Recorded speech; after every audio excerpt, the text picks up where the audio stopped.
This man has spent almost 16 years ignoring his children while trying to pursue a rap career. Not trying to pursue his GED, not trying to go to college. I put myself 90 hours through college raising 3 children on my own. I've always done hair. This man does nothing. I slept on the couch. I wouldn't even sleep in the bed with her. The reason why he ain't sleeping in the bed, he was never at home. He'll come home when it's time for me to go to work. How you gonna sleep in the bed and you too much in the streets? Because I didn't want to look in your face.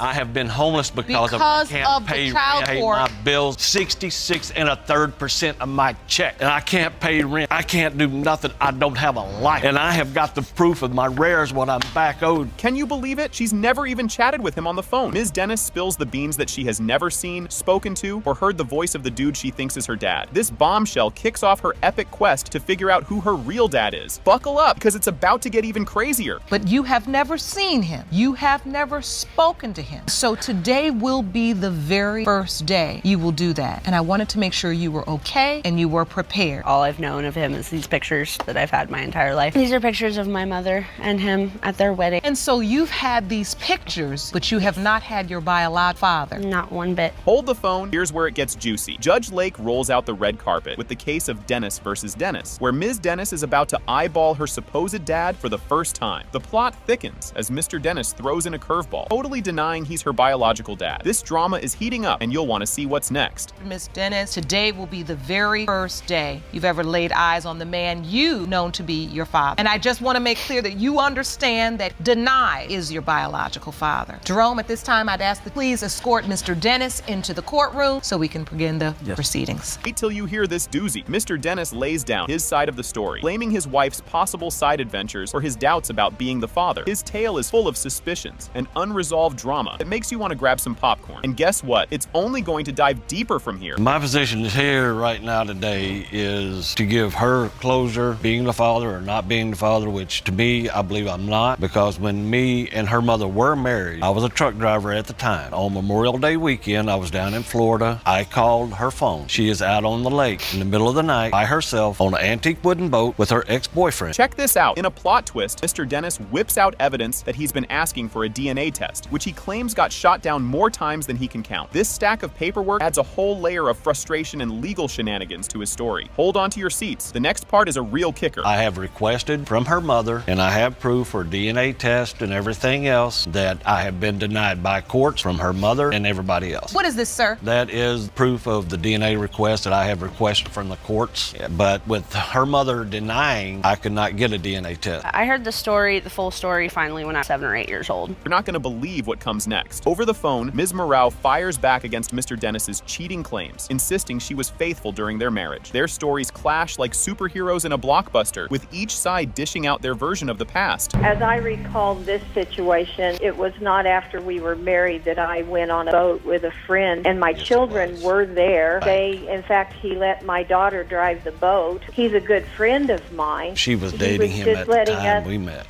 Mr. Dennis, that you cheated with him. She is telling which a led to fable you story. becoming pregnant. This part is a tearjerker mixed with a facepalm. Mr. Dennis drops a bombshell that he's been slumming it because of the child support for a kid he's not even sure is his. This revelation really shows how messy things have gotten. And just when you thought it couldn't get more tangled, there's more drama ahead. Mr. Dennis, you say you have been denied DNA tests that you've needed. Yes, ma'am, for 23 something years. I have been homeless because I can't pay my bills. 66 1/3% of my check, and I can't pay rent. I can't do nothing. I don't have a life, and I have got the proof of my rares what I'm back owed. Grab a tissue for this one. Ms. Dennis gets real about how tough it's been growing up fatherless, questioning why her supposed dad never seemed to care. Her emotional unpacking is a gut punch of feels and unanswered questions. Just when you think it's all out on the table, there's a twist coming right up. For a child. My father travels across state lines, drives trucks, makes deliveries, and shows up for a living. But he can't do those things for me. I can understand. That's what she's lived with for 20-something years. And I know you are being kind, and I know you are reserving a lot of your emotion because you're trying to be strong. Thank you. Here's the big reveal. Get ready to gasp. It has been determined by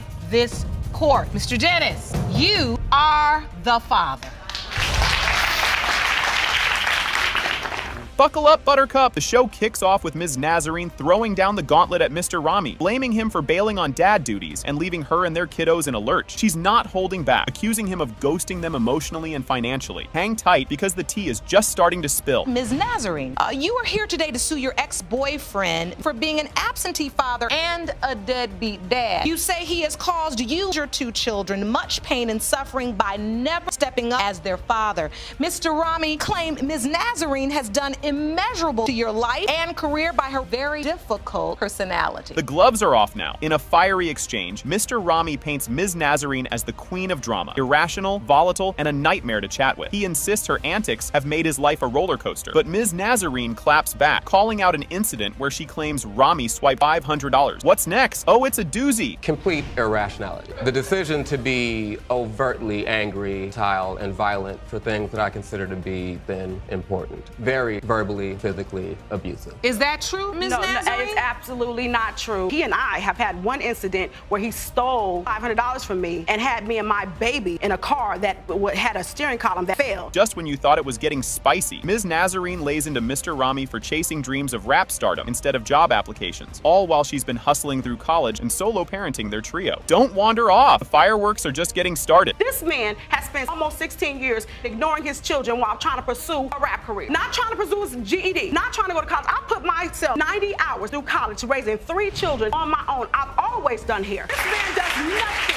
The fact that we might have some children together and spend a short period of time enjoying each other's company. Plot twist. The judge jumps in to quiz Mr. Rami about his financial contributions, or the lack thereof. Rami admits he's not the most consistent with the checks, but claims he chips in when he can. Oh, snap. Wait till you hear what comes next. It's a real kicker. First of all, she decided to move to the other side of the country without talking to me. Well, it depends on what steady is. No, I haven't sent aid every 2 weeks. No, I haven't. But when I've had a job, I have sent help. Whenever she's hit me up for money, if I was able to, yes, and $100. Yes, oh, absolutely. Over the past 17, 16 years, he paid child support when he was with ex-second wife. Hold on to your popcorn. Ms. Nazarene drops a bombshell that Mr. Rami pulled a Houdini for 3 years while she was beggars and solo with a toddler. The crowd goes wild and the plot thickens. You won't believe what's up next. It's straight up soap opera stuff. Okay, so what happened to me being 7 months pregnant with a 1-year-old and you were gone for 3 years?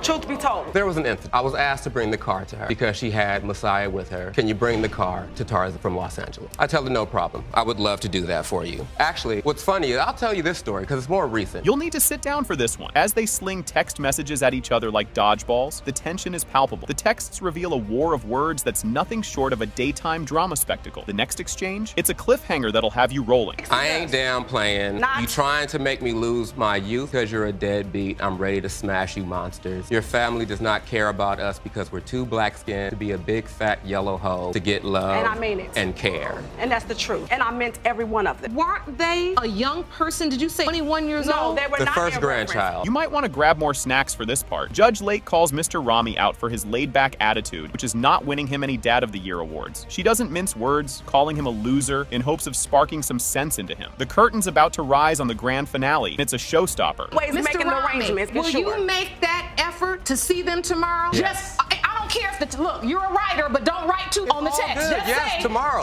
And then if you could just give him a time, nothing else, and then you just say, I'll be there, and then I have my hat. Be there. Can you do that? Yeah. Thank you. Here we go. Buckle up for a wild ride. Miss Mitchell spills the beans about meeting Mr. Jordan way back when, at a courthouse at the tender age of 7. Mr. Jordan was there for a child support gig, claimed her as his kiddo, and started shelling out the cash. But, plot twist, he later flips the script and acts like she's a stranger. This scene is just setting the table for a saga filled with more twists and turns in a pretzel factory. The defendant, Mr. Jordan, in a house when you were 7 years old. You claimed he denied paternity testing at that time and claimed you as his daughter. But since that time, he has denied used to treat you like his daughter. Grab your tissues, folks. This one's a heart tugger. Mrs. Mitchell's here today with a mission. Find out if Mr. Jordan really is the old man or just another dude from her mom's past. After losing her mom, she's got more holes in her life than a Swiss cheese, and she's hoping today's the day she starts filling them. The judge gets it, sharing her own tale of loss, bonding right there in the courtroom. Up next, we dive into Mr. Jordan's side of the story. And oh boy, brace yourselves. He is my biological father because I lost my mother a year ago ago from breast cancer. I want to fill that void. I don't have no one else. It's just me. Not knowing stepped up to the plate during that time, so I only imagine. Let's roll out the red carpet for Mr. Jordan's grand entrance. He dishes out the backstory of their first Corthusa drama, stepping up as the father figure without any DNA proof. Talk about a leap of faith. He even got all fatherly, prepping to adopt her and everything, till Mama pulled the plug. Hang tight, because Mr. Jordan's about to drop some truth bombs about his daddy. Doubts that'll have you raising your eyebrows. You know, and I found out about her. Hey, all I could do was step up. Saw this young lady in the courthouse. I sat down and spoke with her, and I immediately raised my hand and said, hey,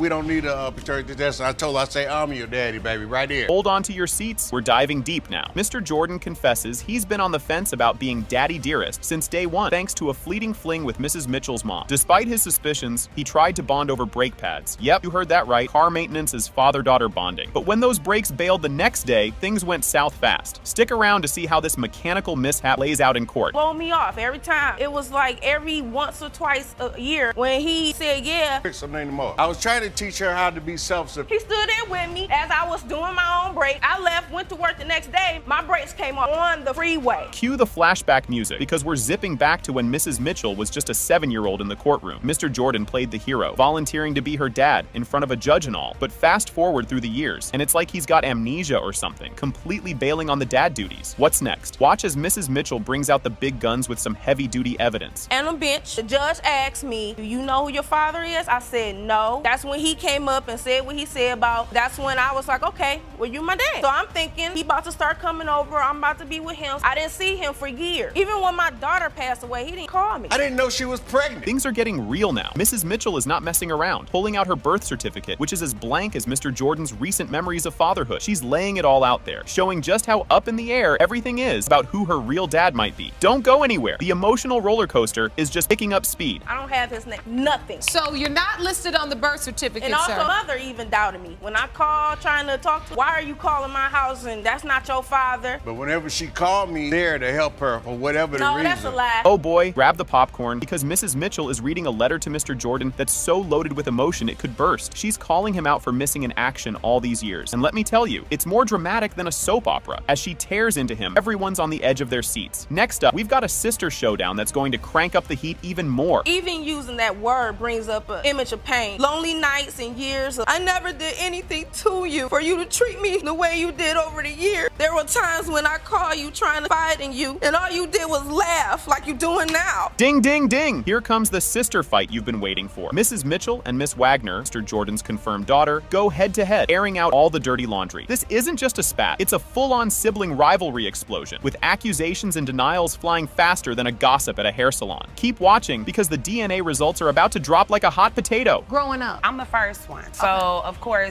you're always first. I am the first one. We don't know nobody else. Don't Whatever. Be girl, stop right here. All this crap. No, what you are She is fake. not like that. Whatever, You gonna do what I tell you to do, because I'm big sis. No, you don't tell me. what's interesting are you fighting just like sisters. And now, the moment of truth. Drum roll, please. Mr. Jordan, you are her father.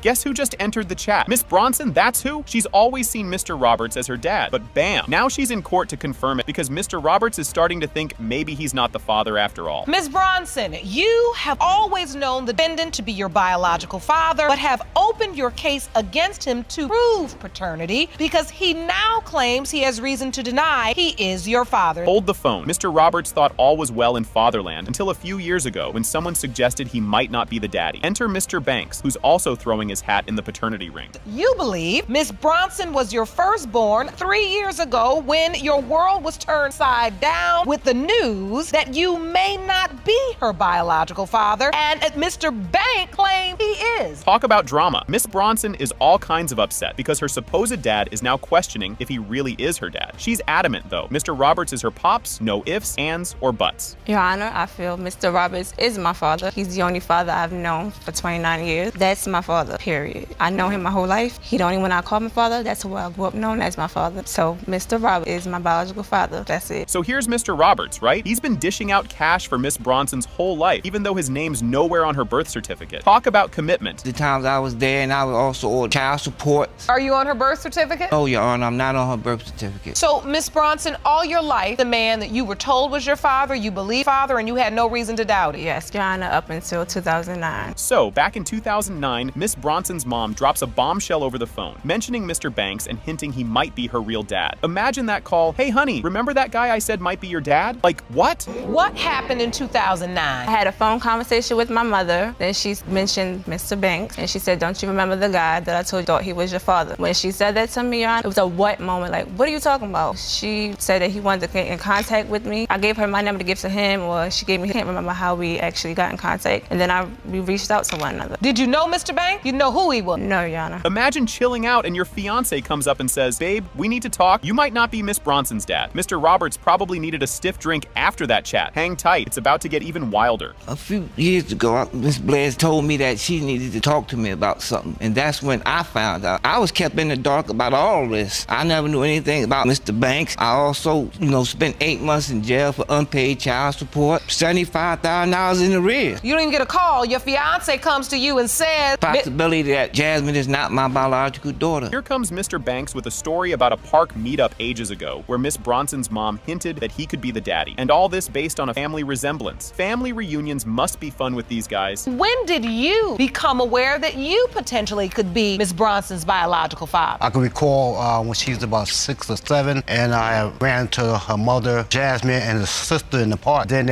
she had told me that Jasmine, my daughter then. Oh, do you remember the words she used? No, I don't. I just recall her saying that Jasmine was my daughter. This whole time, poor Mr. Roberts was out of the loop about these paternity whispers. Then Mr. Banks strolls back into the picture, stirring up all sorts of family drama. I knew nothing of Mr. Banks. I dated Miss Bronson. I even married her 2 months after Jasmine born, and I went on my business as raising, it's the start of my family. But possibility, if I known that earlier, it probably wouldn't have been. I would have discontinued that relationship. And I look at it like this, as being young, I would have been like, well, I dodged the bullet. I did the best, and I took responsibility. Mr. Roberts is feeling all the feels, upset about being the last to know he might not be the dad. He's wondering why no one bothered to clue him in sooner. Talk about feeling left out of the loop. Yeah, because we've been on vacation, birthdays, she came down to Maryland, lived with us for 8 years, and now, she got her first apartment, which we live in this complex. I live in Benefit, and she live around the corner. So I take them to school, her children taking them out my house. We still involved in each other's life to this day. But we here to find out if I'm her biological father or Mr. Banks. Okay, everyone, here it comes. The DNA results are in, and guess what? It has been determined by this court. Mr. Robert, you are not the father. Still my daughter. I love you. You're always gonna be my daughter. Here we go, folks. Mr. Redmond is introduced. He asserts that he owes over $10,000 in child support for 2 daughters, LaQuandria and Keisha Redmond, whom he claims are not his. This sets the stage for the court case, highlighting the central conflict over paternity and financial responsibilities. Mr. Redmond, you currently owe more than $1,000 in child support for the defendant's 2 teenage daughters, LaQuandria Redmond and Keisha Redmond, who you say are not yours. Ms. Patterson, you say you are 100% certain that both girls are his daughters, and you cannot wait to prove the truth. Get a load of this. Mr. Redmond talks about his time in the slammer because of the child support debacle, emphasizing the hefty consequences he's faced. He whips out some paperwork to show Judge Lake, proving the mountain of cash he owes, and dives into the legal muddles that have turned his life upside down. But hang on, the soap opera's just getting started. Over 19 years, I've been taking care of these kids, Your Honor. I've been going to jail, and I know for a fact that these kids aren't mine. I've gone to jail because I owe more than $10,000. What is that, sir? This is some from the courts where I owe over $10,000 in child support paper. Let me see that paperwork, Drew. You all are married. No, ma'am. You're not married. Divorced. Divorced now. You're not gonna believe this bit. Marshall steps up with some juicy evidence that hints at Ms. Patterson's possible infidelity. This includes a rather compromising scenario with Ms. Patterson and another dude, which Mr. Redmond caught with his own eyes, fueling his doubts about being the daddy. Buckle up because it's about to get even juicier. Your Honor, as you can plainly see, her and her friend was in the bathroom, and he had his pants down. That is a lie. To the bathroom, Your Honor. His pants was down, and he quickly tried to pull them up. What? Yes, Your Honor. You all were dating? Yes, Your Honor. You're saying that's not true? That's not true. Oh boy, here's a twist. Mr. Marshall spills the beans about catching Ms. Patterson in bed with another man at her workplace. This bombshell adds a whole new level of drama and complicates the story about Ms. Patterson's loyalty. You'll want to stick around because the next part is a doozy. What is this? I went to Ms. Patterson's workplace, but at this point in time, at her her job. The front people told me where she was at, how to find her location. I went back there, find the location that they told me to go. Miss Patterson in the bed with another man, on top of the man. Really? So this is you observing? Yes, ma'am. Guess what's next? The spotlight swings to Kashia as Mr. Redmond questions if he's really her pops too. He describes how frosty things got at home, including opting for the couch instead of the bed, which he reckons supports his claim of not being the father. Just when you think it can't get more tangled. I was so furious with Miss Patterson when we left her hometown. I slept on the couch. I wouldn't even sleep in the bed with her. The reason why he ain't sleeping in the bed, he was never at home. He'll come home when it's time for me to go to work. How you gonna sleep in the bed and you too much in the streets? Because I didn't want to look in your face. Now, this is heart-wrenching, but kinda sweet. Kayashia and Lequandria Redmond step into the courtroom, sharing their feelings about Mr. Redmond, who they've been told is their father all along. Their emotional accounts shed light on how this paternity mess has affected them personally, and how they feel about Mr. Redmond's dad skills, or lack thereof. But don't go anywhere. The emotional roller coaster is about to hit a big drop. Even as children, you all don't remember? When I was always taken to go to his mother's house, because he didn't have a house. He's always in and out of my life. He never done anything for me. And that hurts you? I mean, it did, but then I had to realize again that. Has it hurt you? When we was homeless and we had nothing, we called him and he never gave us nothing, asked for money or anything. And now, a moment of truth. Drum roll, please. It has been determined by this court. Mr. Redmond, you are the father. We both look alike. All right, strap in, folks. The court kicks off with Mr. Poravecchio tossing a bombshell right out the gate. He's accusing Ms. Touche and her daughter, Ms. Lutz, of pocketing a cool $150,000 from his dad's death settlement by pretending Ms. Lutz is his sassis. He's pretty sure she's not, and that Ms. Touche has been playing the long con to snag that inheritance. Let's see how this wild ride unfolds. Mr. Poravecchio, you claim that the defendants, Ms. Touche and her daughter, Ms. Lutz, fraudulently received $150,000 in settlement money from the death of your father, Ricky Poravecchio Sr. Cause Ms. Lutz is not your biological sister, and her mother covered up that fact. Hold on to your popcorn. Mr. Poravecchio dives deeper into the soap opera that is his family's drama. He details how his dad met his watery end while working on a tugboat, and how it was all written off as an accident. But there's a twist. He's not buying the whole happy family picture and insists on a DNA test to prove his point. Buckle up, because there's more juicy drama ahead. Mr. Poravecchio, how have you and your family been defrauded by the defendant? My father was on a tugboat working and he drowned. Accidental death is what it said on his death certificate. You're not gonna believe this part. The courtroom turns into a daytime drama as they hash out Ms. Lutz's real last name. Born Thiel, but later switched to Poravecchio to cash in on some sweet social security benefits, the plot thickens with family secrets spilling out. This inheritance tangle is just getting good, folks. I have the evidence right here on the birth certificate. You submitted this birth certificate because originally she was named, Ms. Lutz was named Thiel. And then later on, her last name was changed to Poravecchio. You felt like she in some way affected settlement distribution? Correct, Tell Your Honor. me. A week after my dad was declared deceased, Miss Lutz was named changed from Thiel. Oh boy, grab your tissues or your giggles. Family members are really laying it on thick, sharing sob stories and pointing fingers about who did what at family picnics. Ms. Lutz pulls at the heartstrings, talking about her daddy issues and trying to reclaim her Poravecchio status. But don't wander off. The blame game is about to hit overtime. Because I have never heard that I was not a Poravecchio. Got into it on Facebook. He actually met my mom at Mardi Gras and begged her to let us back in her life. Yes, I did. And then when we were at a restaurant celebrating my brother's birthday after being in contact for a year with her parents. Do you remember that? Yes. And I remember it very clearly. She made my brother cry. Can it get any spicier? Yep. Now they're throwing around accusations of Ms. Touche stepping out on Mr. Poravecchio Sr. with some mystery man. She's all denials and eye rolls, swearing it's all a big misunderstanding. This family feud is serving up more twists than a pretzel factory, and trust me, you don't want to miss what's next. When Ricky and I first met, I was somewhere around 16 years old. I mean, we just immediately, he's a handsome, good-looking Italian man. I just couldn't help myself. I fell in love, and it was just him and I, just us together. Things were great. I got pregnant, I was almost 18 years old because he started showing signs of jealousy, issues going on. We got past that. Here it comes, the moment of truth. The DNA results are in, and guess what? It has been determined by this court. Mr. Poravecchio and Ms. Lutz are siblings. Thank you. Keep up, Ricky. Keep him up. You run up. Ms. Short just dropped a bombshell. She's here because her first crush, Mr. Johnson, doesn't believe he's the dad of her 21-month-old munchkin Jabari. She's juggling being a teen mom and is totally over it, demanding Mr. Johnson to man up already. Mr. Johnson's playing it cool, saying, nope, not doing anything till DNA says daddy. Stick around, it's just heating up. You and your mother opened your case today because First Love, the defendant, denied fathered your 21-month-old son. You are a single teenage mother who needs help and you demand step up and be a father. You are in court with your mother and say you might have been plaintiff's first love, but you weren't anything for her son until the DNA results prove. Oh boy, grab your popcorn. Ms. Short's spilling the tea on needing Mr. Johnson to step into the dad shoes because, well, her boy needs a dad. Amid her teary plea and the classroom drama vibes, she lays out how tough school plus mom life is. The drama's real, folks, and it's only going to get juicier from here. He's the father of my son, and my son as a boy need a father figure, and I need extra help like while I'm in school. She just need to know,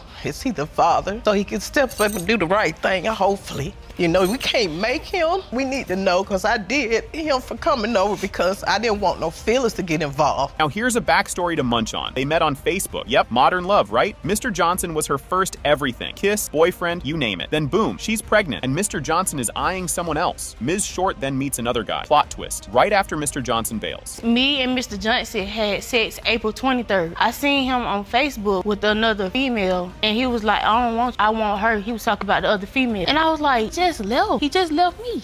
After that happened, it was May 3rd. I went out to eat with some friend, met the other boy. And this is not my first time meeting, but this the first time we ever had sex. Wait for it. Mr. Johnson was clueless about the baby. For a hot minute, found out 6 months in, and was ready to do the dad thing. But then, the rumor mill started churning about another potential deity. And Mr. Johnson's like, hold up, what? The plot thickens, my friends, and it's about to go down. I found out she was pregnant 6 months into her pregnancy. She told my mom and dad she was pregnant. I could be the father. So at the time, I'm thinking that the baby's mine. I got her friends coming to me, talking to me about the other dude. So you know how they making me feel. I was there to see the baby conceive. I was the one that had the baby. I was there. When she called me and asked me for stuff, I was there to help her. Here comes the struggle bus. Ms. Short talks about how tough it's been flying solo with baby Jabari. No thanks to Mr. Johnson's missing in action wallet. Family tensions are high and the financial squeeze is on. It's a roller coaster of emotions and wallet woes. Don't touch that dial. The drama dial is about to go up a notch. He don't pay child support for none of his. And I didn't go. It was a point in time where her mama would get into our arguments and tell me not to come back to the house. None of that. If I come over there, she's gonna call the police. That's why I stayed distant. He had another family member that wasn't even around when this happened, but he knows about everything. How do he know about everything? Get ready for a head spinner. Court's in deep now, chatting about who did what and when, making heads or tails of when Jabari might have been conceived. It's a timing puzzle with a side of Maury vibes. Everyone's on edge, and the truth is just moments away. Next up, the moment we've all been waiting for. So when the baby was born, Mr. Johnson, were you there? Yes, Your Honor. Did you sign the birth certificate? No, Your Honor, I was finna, but I didn't have my ID at time to sign the birth certificate. And he wasn't gonna sign nothing until we found out the truth. But I felt like they came back when I had him to see did he look like Mr. Johnson. I don't want to go. And now, the moment of truth. Drum roll, please. But like a funny one. The DNA results are in. And guess what? It has been determined by this court. Mr. Johnson, you are the father.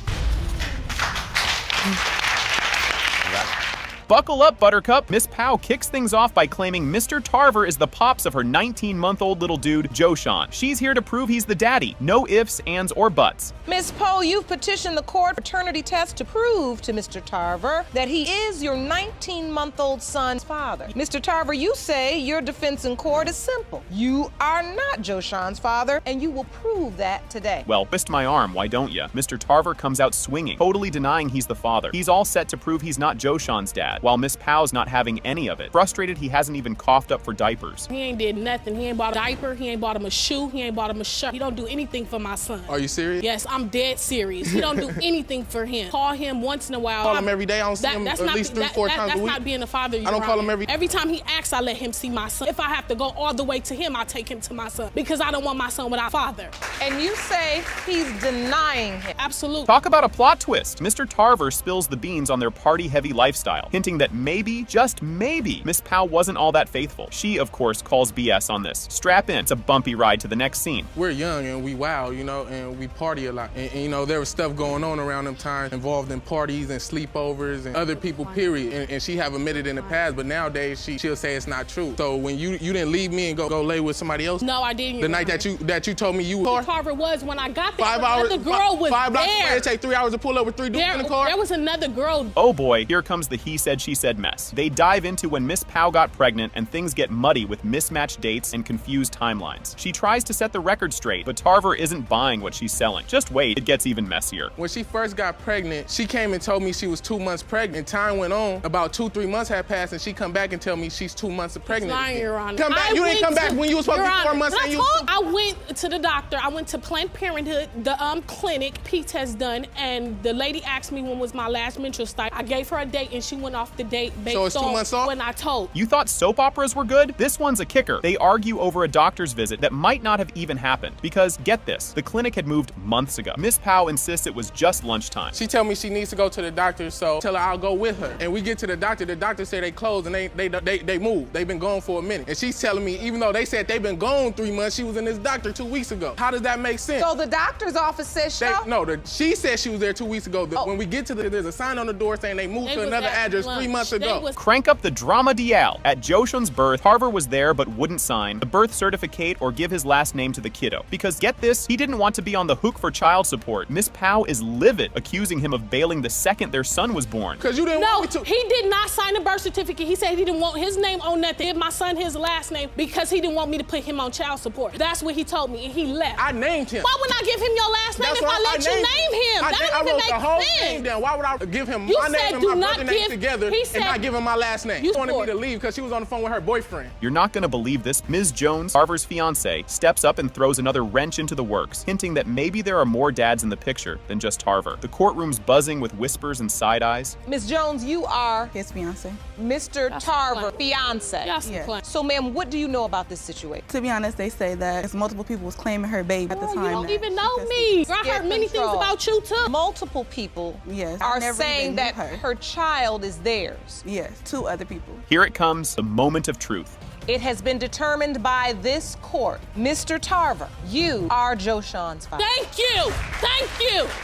That's what I wanted to know. That's what I wanted as well. So, we're kicking off with Miss Wilson, throwing some heavy shade. She claims Mr. Phillips couldn't stay faithful to a Wi-Fi network, let alone her, and is adamant that he still swoons over his ex-wife. Despite the cheating circus, he's adamant about proving he's the dad of little hope with a paternity test. Always unfaithful to you and still holds a flame for his ex-wife. Yet you claim he is the one who's always accused you of cheating, fathering your daughter. Oh, you are requesting the results of a paternity test to prove he is indeed biological father. Wait for it, Mr. Phillips swings back. He's convinced Miss Wilson wasn't just working late, but playing house with her coworker, who he's sure fathered her toddler. He points out that the kid is a spitting image of the other guy, not him. You believe that Miss Wilson had sexual relations with a coworker, and it is he who fathered her 2-year-old daughter. Just like that man, Mr. Garcia, has also been tested and us in court shortly. And here's a flashback to simpler times. Not. Miss Wilson reminisces about their casual start, which was all about Netflix and chill, minus the Netflix. She lays it out that a fling based purely on booty calls set them up for a trust-free, accusation-packed thrill ride. Next up, watch how this casual fling turns into a full-blown telenovela. Just having sex, when you build a relationship like that. That's pretty together. So it started off as a non-committal sexual relationship. Correct. Of course, you're gonna have extreme trust issues. 7 years later, it was you couldn't go to the store without someone else having sex or doing something. Oh boy, here comes the club drama. Mr. Phillips recounts a supposedly scandalous night out where Miss Wilson was allegedly turning the heat up with some random dude. According to him, she was practically auditioning for a tango contest right there in the club. During that point in time, she led me to believe that I was the only man that she was sexually involved with. One of my friends was inside the club with her, making love in the club. She was tongue kissing, she was grappling to the 10 with a guy. Tongue all in the mouth, holding down. Just when it feels like Cheaters Live Edition, the judge swoops in. She reminds everyone that they're not here to hand out relationship advice, but to figure out who's Hope's daddy. Cheating cheating, it's not cheating court, it's paternity court. While you're in a relationship or while you were not, it's about determining whether it's in the relationship or out of the relationship still could be relevant. Right, It is I relevant. understand, it is. Things get a smidge serious here. Guess what they found in the closet? Ex-wife memorabilia. That's right, Miss Wilson stumbles upon a stash of old love letters and photos, sparking a whole new level of drama.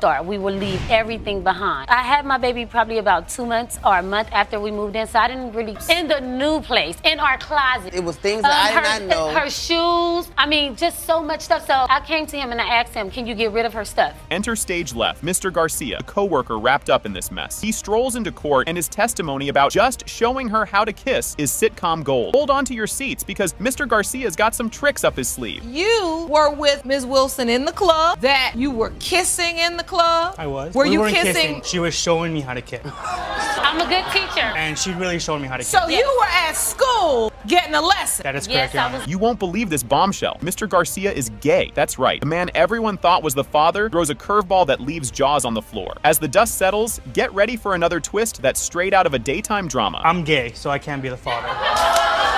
Well, that would be a material fact. I thought he was a regular. Now I believe he's a bisexual friend. If you're attracted to me, because that's what I was under the influence of believing in the beginning, where I was betrayed. And now, the moment we've all been waiting for. Mr. Phillip, you are her father. Can you believe this mess? Ms. Reeves pops into court to claim Mr. Silva is the baby daddy of her kiddo. Legend, Silva's all, nope, not me. They've been doing this dance for 3 years, with Silva dodging daddy duties like a pro. This DNA drama has turned their love life into an on-again, off-again soap opera, pushing them to get a test to see if they can stop the bickering and move on. You are here today to prove that the defendant, Mr. Silva, is the biological father of your 7-month-old son. You were involved in a paternity case on Love and Hip Atlanta in support of your sister, who took a DNA test to prove paternity of her child, because you say there is absolutely no way you are the biological father of plaintiff's son. Holy moly, did you catch that? Ms. Reeves spills the beans on how Silva's doubt game has her emotional roller coaster doing loops. Silva, meanwhile, is stuck in the past, thinking guys can play the field, but ladies can't. It's all about double standards and denial with this guy. Well, it's affected everything in my life. We've been on and off for about 3 years. Every single time I turn around, it's always, oh, are you sure that he's my baby? Yes, I'm 100% sure. Like, why do you keep asking me? So I feel like the best way for us to be able to do this, for us to go ahead and get a DNA test, make sure that Legend is the biological son for him. So you have doubts as well? No, I don't have doubts, but he does. Did he really just say that? Court turns into a medieval drama when Silva starts spouting stuff about men being born rulers and conquerors. Like, what century are we in, dude? The judge isn't having any of it and throws some serious shade his way. Keep your eyes peeled. The next scene is a doozy. You aren't the only man that feels like that. Well, Your Honor, Feels like that. God created men to conquer, to overrule. A woman cannot empower men. What are we on, Game of Thrones? What are we talking about?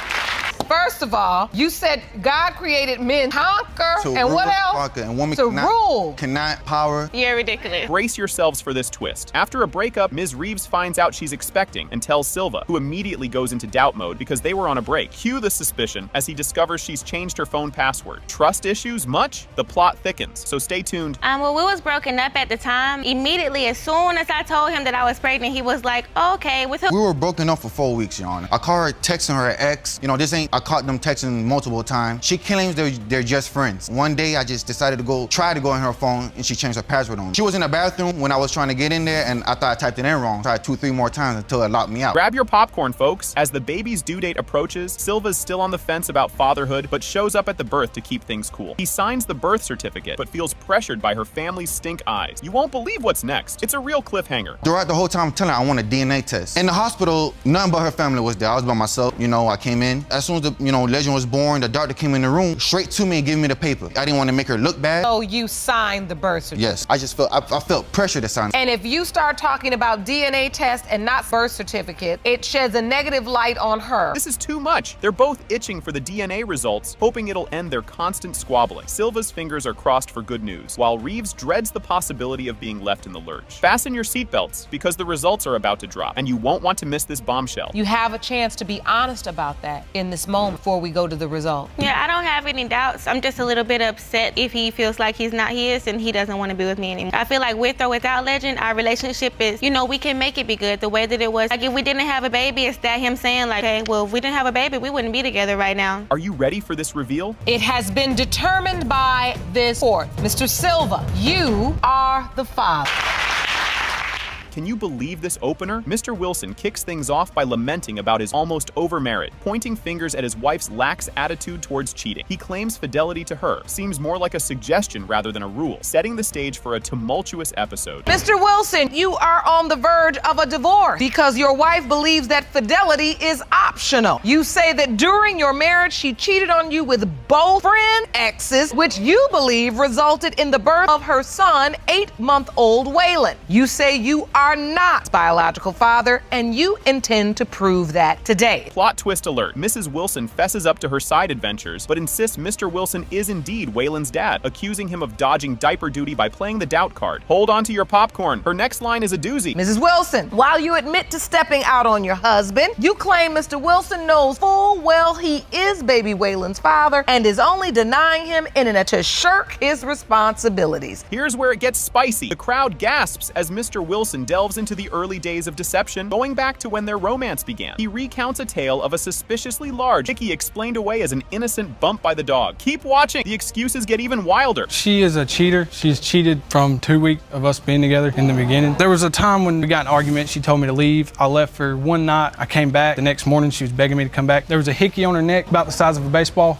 She said that her dog had jumped off the bed and hit her, the nose of her dog hit her in the neck. It's getting hot in here. The conversation heats up with Mrs. Wilson, admitting she wasn't the only one stepping out. Mr. Wilson was playing the field too. Their blame game hints at a marriage more tangled than headphone cords. All that is true, he also cheated. He did the same thing. He's not innocent. He wants to act like he's not Waylon's daddy, and he is. But you understand that the reason why we're here is because of the paternity of your baby. If you're gonna do the tit for tat, if you're gonna do the back, because we've got a baby now 8 months old, we don't know for certain who his father is. Grab your tissues, folks. Mr. Wilson shares a sob story about Valentine's Day gone wrong when he discovers through a relative's boyfriend that his wife planned to leave him after he shows up with flowers. On Valentine's Day, I went and bought her some flowers. We were gonna meet at a family member's house of mine. I got there before she did, and my family member's boyfriend at the time had told me that she was there a couple days before Valentine's Day, telling them that she was gonna leave me that following Friday. So I felt stupid. Just when you thought it couldn't get any messier, Mr. Wilson finds texts between his wife and his buddy, exposing an affair right after the Valentine's debacle. The plot thickens and the tea is piping hot. So I get on social media thinking it's my social media. It was still logged in his stuff, thinking I'm in mine, and I'm reading messages that I know I didn't send. And it was her and him texting her, telling him to ask if he could borrow my car so he could come see her. So I call her and I ask her about it, and she says she didn't say anything. She just hung up. When did this happen? Maybe 3 weeks. So did you start sleeping with your husband's friend? Yes, I did. Oh boy, here she goes. Mrs. Wilson drops the bombshell that she did, in fact, sleep with Mr. Wilson's friend, lining up a little too perfectly with baby Waylon's conception timeline. But hold the phone, there's more scandal coming up. We ended up getting into a fight, and I ended up leaving. They stayed together after that. And now you believe he is Waylon's biological father. Ms. Wilson, you testify that this started with the friend in April. Yes, Your Honor. Let's look at the conception dates and see what's going on here. Cue the dramatic music. As they hash out when Waylon was conceived, Mrs. Wilson half admits Mr. Wilson might not be the dad after all. This admission is a game change. Watch out for the next bombshell. It's a biggie. There is a possibility. I'm not sit here and act like there's not, but chances of him being the other person's the friend is slim. So after you hear that testimony, Mr. Wilson, in fact, April 1st to April 7th is the window of time that Waylon was conceived. Do you have a relationship with Waylon? No, Your Honor. The whole time going through her pregnancy, she was with him. And here's the big reveal. It has been determined by this court. Mr. Wilson, you are the father.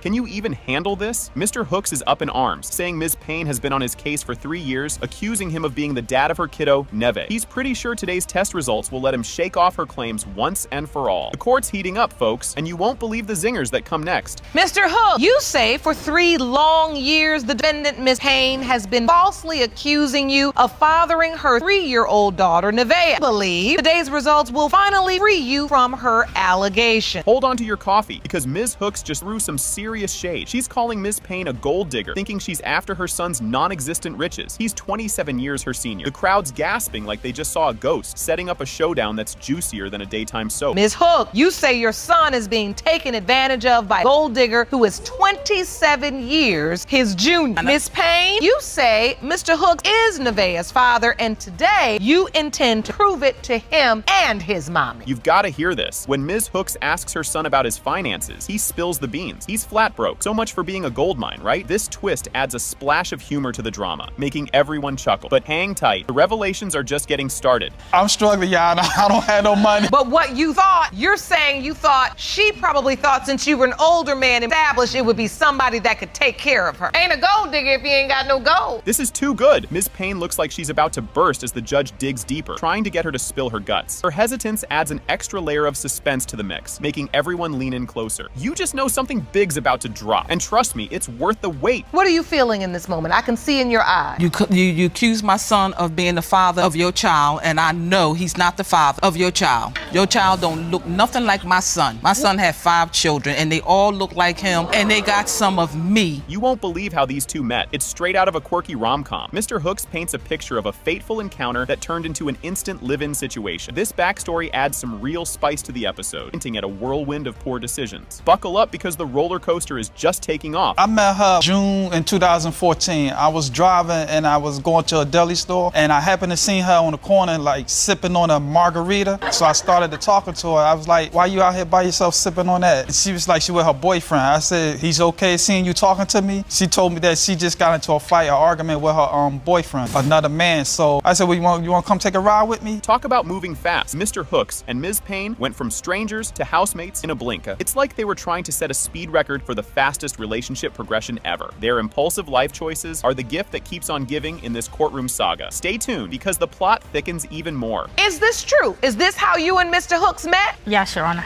So did this turn into a relationship after this? You have this one day, was it a one-night stand, or did you see each other again? No, he let me move in with him the next day. Meet him at the store, you have sex with him at his house, and then he says you can move in with him. Whoa, plot twist. Another guy's name is on Nevaeh's birth certificate, not Mr. Hooks. This bombshell sends ripples through the courtroom, cranking up the drama to new heights. Everyone's jaws hit the floor, and you can bet your bottom dollar the next twist is just around the corner. You submitted Nevaeh's birth certificate to the court, and under her name, there is a father's name. We blurred it out, but that's your ex's name. Yes, Your Honor. So that tells you I'm not the father. Tells me you ain't got no business going out with a young girl that's not even mature enough to come in this courtroom, testify, not for her 3-week-old child, her 3-year-old child. Judge Lake isn't pulling any punches today. She lays into Mr. Hooks for his questionable life choices that led them all here. Her scolding is like a sitcom roast, except it's real life, and there's a kid involved. The tension is palpable, and just when you think it can't get any more intense, the climax is up next. Get ready for the big reveal. The problem about meeting somebody at the store, 5 minutes, inviting them into your car, taking them back to your house, and having unprotected sex with them, a young woman who's just 5 years away from being a child. You have other things you could be doing with your time and with your life. Yes. Here it comes, the big moment. It has been determined by this court. Mr. Hook, you are the father. Can you handle this? Miss Whalen admits to a steamy affair with Mr. LeBlanc, who's already hitched, claiming he's the daddy of her little tyke, Vincent. Mr. LeBlanc, desperate to save his marriage, is set on proving he's not the father, while Mrs. LeBlanc is totally over it, stating if the DNA test shows hubby is the dad, she's out of there. Ms. Whalen, you admit you've been in a sexual relationship with Mr. LeBlanc, a married man, and claim he is the father of your 2-year-old son, Vincent Whalen. You are determined to prove that you are not father of Miss Whalen's son in hopes of saving your marriage. You are at your breaking point and say if the DNA proves your husband is the father, your marriage is over. Hold on to your popcorn. Miss Whalen spills the beans about how she dropped the pregnancy bomb on Mr. LeBlanc during a particularly cozy night. She's freaking out about how to break the news while he's sweating bullets about the whole ordeal. Stick around because the drama in the courtroom is about to heat up even more. It was one night telling him that I might be pregnant because I hadn't started my ministry and got some pregnancy tests. Asked me to take him. He sat on side my bed holding his head. When I took the first one, I gave it to him and it showed that I was pregnant. He asked me to take another one because he was in disbelief about the first one, so I took another one. You can't be pregnant. It's only because he didn't know how he was gonna go back and tell his wife that I was pregnant. Heated argument between the parties. Did you see that coming? As the room heats up, Ron, the court officer, jumps in to stop Miss Whalen and Mrs. LeBlanc from turning the courtroom into a wrestling ring. The judge steps in to scold everyone, reminding them this isn't just about them, it's about the kids too. Keep watching, fireworks are about to get even wilder. He knew he could do that over there. He kept putting that over here. Over there, he knew he could do it. It's called love. Feelings you can put in your pocket and throw away. Feelings you can put in your pocket, you can throw them on the ground. Love, I love my mother.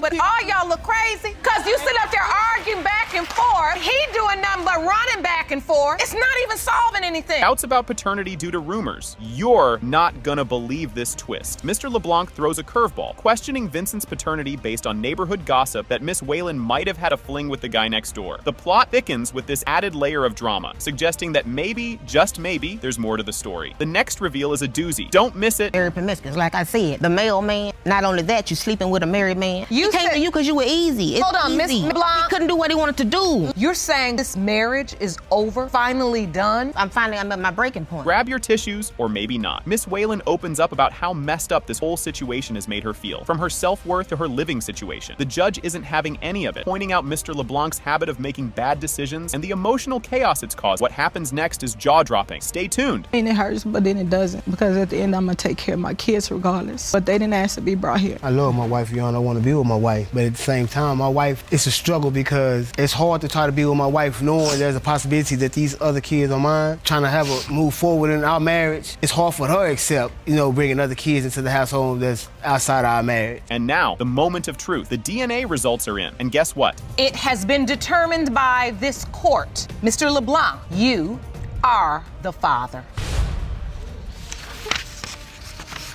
The courtroom buzzes with anticipation as things kick off. The introduction of the case, Hicks versus Smith, sets the stage with Ms. Hicks pointing fingers at her past mistakes, hoping to salvage her relationship, while Mr. Smith strongly denies being the father of her 3-month-old daughter, Honesty. Ms. Hicks is banking on a DNA test to prove Mr. Smith's paternity, which he opposes, armed with a bombshell witness, none other than the plaintiff's sister. Ms. Hicks, you say the sins of your past have brought you into court today to save your relationship. You are petitioning the court for a DNA test to prove that the defendant is the father of your 3-month-old daughter, Honesty. Here's where it gets juicy. Mr. Smith lays out his defense, claiming he's got medical proof that he's not the father and is ace in the hole, a witness who's going to back him up. When the plaintiff's sister steps in as that witness, siding with Mr. Smith, the courtroom tension cranks up a notch. She supports his claim that he isn't the father, adding a spicy layer to the drama. Next up, things are going to heat up even more, if that's even possible. Mr. Smith, you say you have medical evidence prove you are not Honesty's father, and if that's not enough, your bombshell witness will close your case. The plaintiff's very own sister says you are not the father. Jerome, please escort her in. I'm gonna have you go right up here on the left side. The stakes are high and the gloves are off. During fiery exchanges in the courtroom, Ms. Hicks defends her honor, passionately asserting she knows the father of her children, while her sister throws accusations of dishonesty and infidelity her way. Accusations fly about Ms. Hicks's colorful romantic history, causing gasps and murmurs from the audience. Buckle up, the roller coaster is just getting started. I got something to say. She telling false lies. I know for a fact he was not the only one she was you're there in the sleeping same with. bed with me when I'm sleeping with these people. I get. How long we're have I been having your sister? threesomes. They was staying with me for some time. From what I know, my sister's a cheater. She been like that her whole life, okay? Hold on to your popcorn. Here comes a curveball. Mr. Smith spills the beans about a personal medical condition he claims has left him infertile, throwing a wrench in the paternity question. Ms. Hicks counters, arguing their child is living proof he's wrong, which ignites even more fiery debate over his medical claims and her fidelity. Just wait, the next part is a doozy. So you believe you can't have children, and this is what you were told by a medical professional. Did you inform Ms. Hicks about when you all were in a sexual relationship? No, Your Honor. He never informed me about any of this. When he did tell me, this came up like 2 months after Honesty was born, that you could have kids. I didn't make this baby myself. As the plot thickens, Mr. Smith recounts a wild tale of another man making a dare daring escape out Ms. Hicks's window, which he presents as evidence of her cheating. They hash out the details of the pregnancy and Mr. Smith's initial reaction, adding layers to the already complex relationship drama. It's a soap opera in the making, and the next witness's words might just blow the roof off. Well, I came out the car. I seen somebody jump out the window, and I'm knocking on the door for like 30 minutes. But you gotta knock on your own door. Exactly. 30 minutes to open up the door. The day he came to the house, he has a habit of losing his key. You won't believe this bit. Dr. Jamila Gator steps up to shed light on Mr. Smith's hypogonadism, the plot twist in our tale of disputed paternity. The courtroom dives into a medical jargon-filled debate about whether his condition truly means he can't father children. Mr. Smith sticks to his guns, but the doubt hangs heavy in the air. Hang tight, the judge is about to drop a bombshell. So hypogonadism is when the body doesn't produce enough testosterone. You can either be born with it, can develop it later in life. Usually from things like infection or an injury to the testicles can also cause it. But nature gives us 2 testicles, and so usually it has to be a found injury to not one, but both testicles to actually cause hypogonadism. The moment of truth is about to drop like a hot potato. It has been determined by this court, Mr. Smith, you are the father. The room is buzzing as everyone settles in. The case kicks off with Judge Lake laying down the law, introducing it as Lewis versus Scott. Mr. Lewis steps up claiming he's the real deal, Crystal Scott's biological dad, though he's been MIA due to some mysterious reasons. He's super confident that the DNA test is about to make him a happy man, believing for years that he's the dad. Mr. Lewis, you say 35 years you've always known you were Miss Scott's biological father. Circumstances kept you away. You claim the DNA results prove you are Crystal Scott's dad. Here comes Mr. Scott, ready to drop side of the story. He's been there since day one, at the hospital when Crystal was born, and he's been the dad she's always known. He's still hitched to Crystal's mom and bets all his chips that the DNA test will back him up. Strap in, because you won't believe what's coming. Mr. Scott, you claim you are Crystal's biological father. You were at her birth, raised her from day one, and are still legally married to her mother. You say the results prove you are Crystal's dad. Now, Mr. Lewis gets all mushy, pouring his heart out. He recalls a chat from 35 years back when Crystal's mom told him he was the dad. He's been holding on to that like a kid with a superhero cape, seeing bits of himself in Crystal and convinced she's his mini-me. The drama's about to ramp up, so keep your eyes peeled. She is my daughter. I believed her when her mom told me 35 years ago that I was the father. I never doubted her. I look at her, a lot of pictures. I looked at her, she became an adult. Have a lot of the same characteristics. When I look at her, I said, wow, I see myself. We've taken some pictures together with the other kids. She looks as much like me as all the other kids. Crystal takes the spotlight, sharing her tale of growing up thinking Mr. Scott was her bio dad because that's what her mom told her. She reminisces about fishing trips and vacations that painted the perfect family picture. But hold on to your popcorn. The plot thickens in just a sec. Your Honor, my mom never told me that Mr. Lewis was my biological father. My dad here, he raised me. He taught me how to fish. We went on family vacation. That's when we were in Florida. Just last year, we were there for a family reunion. Well, he taught me what to expect from a man, hardworking. Things get real as Mr. Lewis spills the beans about an 8-year secret romance with Crystal's mom, which Mr. Scott knew nada about. Imagine that soap opera twist. This affair adds layers of secrets and drama to the mix, making you wonder just how this family web will untangle. I was in love with her. I believed she was in love with me. I was an unhappy man. She was an unhappy wife. So you knew she was married, and you said you were an unhappy man. I was an unhappy husband. We became involved. We had probably an 8-year relationship. She told me that at 7 months, she asked me, who do you think this child is? I said, well, it's your husband. She said, no, it's yours. Crystal reminisces about the good old days, like those sneaky store meetups with Mr. Lewis when she was just a kiddo. Mom introduced him as just a friend, but they were handing out more than just friendly hugs. Buckle up, because the emotional roller coaster is just getting started. When I was a kid, 5 years old, 6 years old, when she would say, let's go to the store, that's when we would go and meet Mr. Lewis in the store. Of course, it would just be me, her, and I. He would give me $5, $10. They would walk a little bit down the aisle, you know, and hug, kiss. And you saw your mother hug and kiss I would Mr. just Lewis. And so who did your mother tell you this man was? She just told me he was a friend. Everyone's on the edge of their seats for the big reveal. Drum roll, please. It has been determined by this court. The biological father is Mr. Lewis.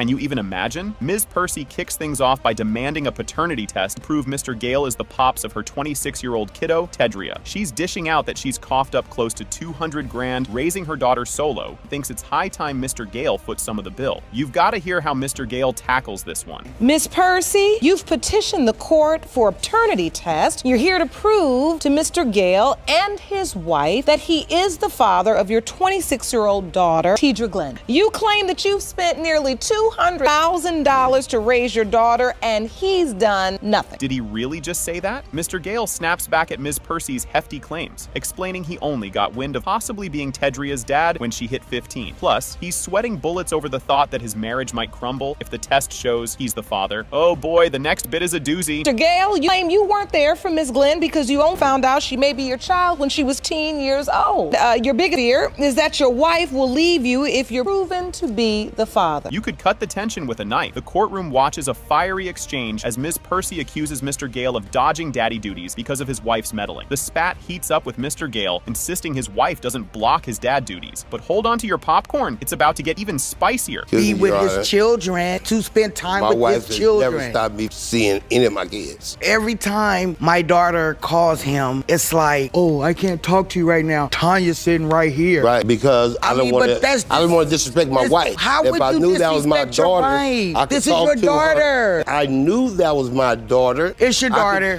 This just turned into a soap opera. They dive into the nitty-gritty of Mr. Gale's past romances, with Ms. Percy claiming their love story lasted way longer than he admits. The judge is on a mission to sort out the timeline to see if it matches Tedria's arrival to planet Earth. It was committed. We was 7 years. Wasn't no 7 years. You were together How long was it? 4 or 5 years. No, it was. When I got with her, she was 16, I was 21. Then when I was 26, I was with my wife. Your birthday? October 9th, 1988. Mr. Gale, you got married in February of 2002. How long were you together before that? 15 years. You won't believe this part. Amidst the chaos, Mr. Gale lets slip about his on and off flings with Ms. Percy during his marriage, which she insists included more than a few sleepovers. The accusations fly left and right, contradicting each other's stories about when and how often they were together. Strap in, because Tedria is about to drop some truth bombs. We was still sleeping together the whole time you was with Tanya. No, we wasn't. We Yes, slept together one time, Your Honor. Still trying to sleep with. What? Oh, whoa. That's cute. Don't lie. Oh, my. Ms. Glenn was conceived, if you are her biological father, Well, she during already that time. had somebody else tested. Everyone's ears perked up for this. Tedria steps up and pours her heart out, desperate for some closure on who her real dad is. Her plea touches on feeling left out and her ache for a father figure, tugging at everyone's heartstrings. I may not have had a father, but I'm somebody. I don't have no problem with her. She's laughing and giggling like it's a joke. Your kids grew up with their fathers. I did. It acts like it's my mama's fault. Because at the end of the day, when I was 15, with those 2 months, you should have been a woman and said, this girl don't need to grow up without a father. Grab your tissues, folks. It has been determined by this court. Mr. Gale, you are not her father. Hear me, boo. Holla at your girl. Let's roll. What you talking? Here we go, folks. The opening act kicks off with the case of Rayford versus Freeman, where Ms. Rayford accuses Mr. Freeman of fathering her 8-month-old son, Terry, and then bailing on them both. She claims he convinced her to have his baby, then jetted back to his fiancée, and now denies the kiddo. Ms. Rayford, you say Mr. Freeman's inability to be honest has landed you smack in the middle of a love triangle that produced your 8-month-old son, Terry, whom he now denies. You say that after begging you to have his child, Mr. Freeman abruptly left your relationship, turned to his fiancée, and started denying your baby. Oh boy, the sparks are flying. Mr. Freeman paints a picture of his time with Ms. Rayford as nothing more than a brief fling, slinging accusations that she was not exactly monogamous. He's dead set on the belief that he's not the dad. You'll want to stick around for what's next. It's a doozy. Mr. Freeman, you say Ms. Rayford was nothing more than a fling who is now obsessed with you and fiancée, Ms. Triplett. You claim that during your brief time with Rayford, she was sleeping with multiple men, and there is no way you are her son's father. You're not gonna believe this. Ms. Rayford lays into Mr. Freeman, calling him a deadbeat dad who hasn't lifted a finger for baby Terry. She's airing out all their dirty laundry about how he's skipped out on fatherly duties. Mr. Freeman hasn't done nothing. He's been a deadbeat. He refused to step up to the plate ever since he got with this Miss Triplett. Hold on, first of all, if that erupted from 0 to 100 in less than 1 second. Wait till you get a load of this. The courtroom turns into a hotbed of drama as Ms. Rayford and and Ms. Triplett, the fiancée, exchange fiery words, forcing Judge Lake to step in as things nearly boil over. Today, that this is his son, so he could step up and be the man he needs to be for his first child, Terry Michelle, and the name needs to be changed to Freeman. You need to grow up and be a man. This woman dictates to you about just be there for your son. You like to clown? Your son will love it. He loves to laugh and play. Hang on to your seats. Mr. Freeman isn't taking these accusations lying down. He argues he's tried to be there for Terry, but keeps hitting walls, mostly thrown up by Ms. Rayford. He spills the beans on his thwarted attempts to be a dad. Oh, and just when you think it can't get more chaotic, it does. Is this because you do not believe Terry is your biological son? I don't believe he's my son. I tried multiple times to come to Trina's house and deliver stuff. I brought things for the child, you know what I'm saying? She's neglected me, told me I don't need your stuff. This round's a real slugfest. Accusations fly back and forth between Ms. Rayford and Ms. Triplett, stirring up a storm of jealousy and mudslinging. The courtroom feels more like a reality TV show set. Don't go anywhere. The main event is up next. So you know every move that man make, huh? Nope, I thought he made a wrong move when he went over. Oh, you jealous. You wish that was your son, huh? How can I be you wish jealous? that was your... The only thing I refused was on this particular day, he was saying that he had came by once and he had bought a few items for the baby. In your mind, when he brought those things, he was accepting Terry. He was, this is for the baby. Yeah, he had been accepting Terry. Fasten your seatbelts. Mr. Freeman sticks to his guns, denying paternity and recounting his limited and, according to him, protected interactions with Ms. Rayford. He recounts his generosity toward the child, but guess what? She's not buying it, and neither will you when you hear what comes next. I'm here today to prove that I'm not Trina's baby daddy. Me and Trina was together. It was only just a fling. Trina was still having sex with multiple guys. She's obsessed. He believes you are still having sex with other people. No, it's not true. We met in December. We met on a dating site. Cue the dramatic music. The debate zeroes in on when exactly Ms. Rayford got pregnant, with Mr. Freeman and Ms. Triplett challenging the timeline she proposes. This isn't just a paternity test. It's a full-blown soap opera. How do we end up here? I had to go to California and take care of some business. So we were living together at the time. He didn't have money for a plane ticket because we were in a child. It was not responsible to buy him a plane ticket where he didn't go, where he had a job. So you're pregnant? By this time, end of February, I'm pregnant. Your Honor, she was not pregnant before she went to California. Here's a plot twist. Ms. Rayford whips out a calendar to pinpoint the conception with some major personal events like birthdays and Valentine's Day. She's trying to map out a baby-making schedule. But hold your horses. The next revelation is a real jaw-dropper. February 15th, I'm gonna use that date, my birthday, that we had sex, although it was a busy month. Wait a minute, a busy month? How busy was it? It was too busy. By the end of it, I was pregnant. I was finding out we was caught up. It was good. I ain't gonna lie. 2 minutes at a time is good. I'm here. This is my punishment. And now for the grand finale. It has been determined by this court. Mr. Freeman, you are the father.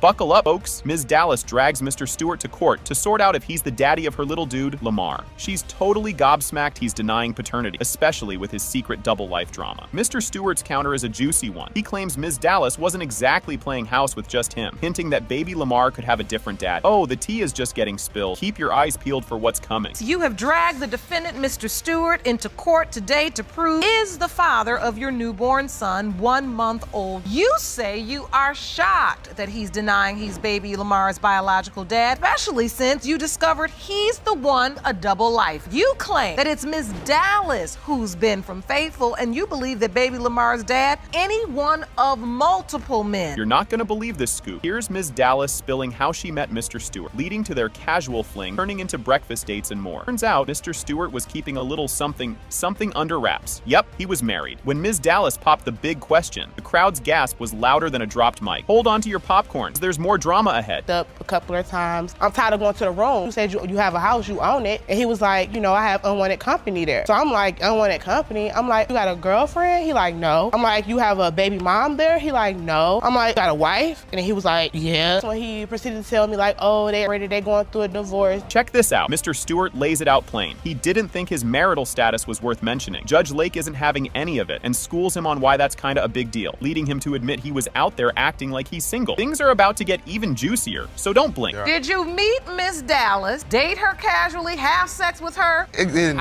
quite go like that. How did it go? You know, it didn't come up. You were basically out acting like a single man. I wasn't acting. Yes, Your Honor. Sorry about that. I'm glad you went on ahead and Your told Honor. the truth. I had to think about it. Oh, so you were out there acting like a single man, but you were married. Yes, Your Honor. Get ready for a curveball. After finding out Mr. Stewart was still hitched, Ms. Dallas thought about calling it quits, but life threw her a curveball. She was pregnant, with dreams of a happy home dancing in her head. Courtesy of Mr. Stewart's sweet nothings, she stayed. The roller coaster is just climbing. Watch for the drop. We were living together, but we were having problems of our own. Miss Dallas found out he was married. Did you have second thoughts about dating a married man? Yes, I did have second thoughts, but once everything slurred, like I was already pregnant. You know what I'm saying? I love Cedric. He was telling me like, I'm gonna do the divorce, we're gonna have a house, all this, we're gonna raise our son together. I was believing him because that's all I had to do was believe him. Things are heating up. Just when you think it's sorted, in comes a plot twist. A pal starts whispering to Mr. Stewart that Ms. Dallas might have been playing the field when Lamar was conceived. Plus, Mr. Stewart doesn't think the kiddo looks like him. Strap in, this wild ride's about to get wilder. He started out, so-called my associate, telling him and his wife that I was sleeping around with multiple men when I conceived Lamar. Someone that knew you, they start giving you information. But it was the same friend that sent him naked pictures of herself to him that I was sleeping around with somebody else, so why wouldn't say that she want to sleep with you? Wait for it. The plot thickens with Mr. Stewart getting some scandalous pics from Ms. Dallas's so-called friend, who also accuses her of cheating. This bit of gossip makes the friend look shady and adds more fuel to the firestorm of paternity drama. Don't go anywhere. The next bit is a doozy. Friends send you naked pictures, Mr. Stewart? Yes, Your Honor. But that was that's one of my doubts. What's your other doubt? The other doubt was when he got here, he don't look like me. Look at his hair, he look mixed. He don't look mixed. All babies come out with fine, pretty sure. What point do you have to come clean with your wife about this baby? I told her. Picture of the... Oh boy, here we go. Under the heat of the courtroom lights, Mr. Stewart fesses up about his current setup with Ms. Dallas. They're kinda, sorta, maybe living together, but not really. All while he's still legally married. Yep, his wife's right there in court too. The tension's thickening. Next up is a moment you'll have to see to believe. So you and Miss Dallas, Well, you we don't live together? We kinda... Well, what's that? You know what I mean? We live together, but we go back and forth. moved in together, but we go back and forth. Like, she done moved out, came 2 back. days. You know what I mean? And Are you all divorced or married? legally, we're still married. Miss Stewart, what do you want? Do you want marriage to work? Are you... Roberta knows what Roberta has to do for herself. Guess what happens next? Drum roll, please. It has been determined by this court. Stewart, you are the father. Hey, I told you, baby. I told you. Buckle up for a wild ride. Mr. Buchanan kicks things off with a bombshell, revealing this isn't his first rodeo questioning paternity. He's up to bat again, doubting whether Miss Timberidge's 6-month-old daughter is really his. He's got trust issues galore after past false claims, and now suspects his girlfriend has been too cozy with others, including his former best bud. Stay tuned, the drama ramps up next. Woman has claimed you are her child's father.